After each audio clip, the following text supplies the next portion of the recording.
रूप मंडळांमध्ये आपण बघितलेली आहे, नर्तकाच्या स्वरूपात किंवा कुत्रेमध्ये असेल, एक वेगळ्या पद्धतीचा संदेश देणारा असेल, सिंहासनाधीश किंवा सिंहासनावर अरुण असणारा बाप्पा असेल, बाप्पा देखील अशाच पद्धतीचा लालबागचा राजा याचा सोहळा या क्षणी आपण अनुभवतोय, बघतोय. बाप्पा क्षेत्रातली मंडळी येऊन नतमस्तक होत असतात. त्यांच्या देखील घडामोडी आपण बघितल्या. या सगळ्या घडामोडी डोळ्यासमोर निश्चितपणे आपल्या आल्या असतील. सगळ्यांच्या मनात अनेक आठवणींचा भावभावनांचा कल्लोळ असतो. कारण हा क्षण भाऊक करणार आहे, हा क्षण आपल्या राजाला निरोप देणार आहे, हा क्षण याची वाट बघायला निरोप देत आता हा निरोप देत असताना आमच्या सगळ्या पीसीआरमध्ये सहकारी निश्चितपणे आणि न्यूजसाठी लोकमतचे सगळे सहकारी पोहोचवण्याचा प्रयत्न करतायत. निरोप दिला जातो.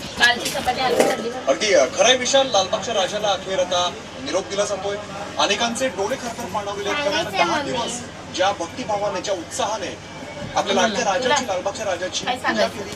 अनेक लोक खरं तर राज्यात, देशभरातून खरं तर अनेक जण लालबागच्या राजाच्या दर्शनासाठी येत असतात आणि या राजाला आज अखेरचा निरोप देण्याची वेळ आलेली आहे.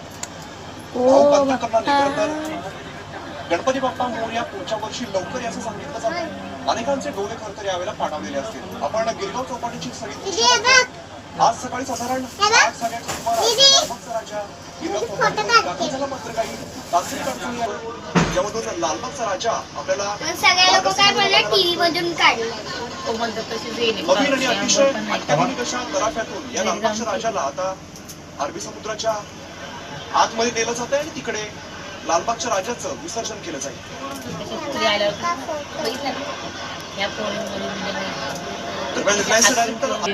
आपण तराफ्यामध्ये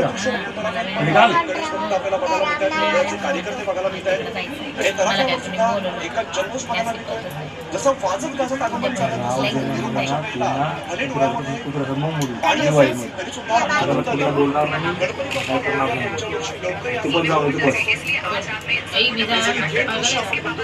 बांधून घेऊन 11,000 बांधून